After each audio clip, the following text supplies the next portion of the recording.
So I'm seeing minor things like switch plate covers missing. So far, nothing major. Everything feels solid. Some of it's cosmetic. This is an updated bathroom with updated lighting, fixtures, tile. They have a his and hers closet. I don't even know how you would reach that.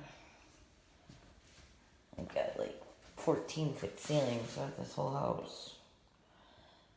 That's kind of a big deal because when they built these houses in the day, they didn't really allow for closets. It's like they didn't think about them.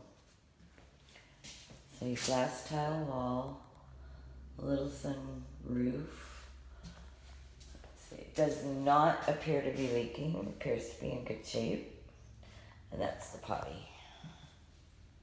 Right there.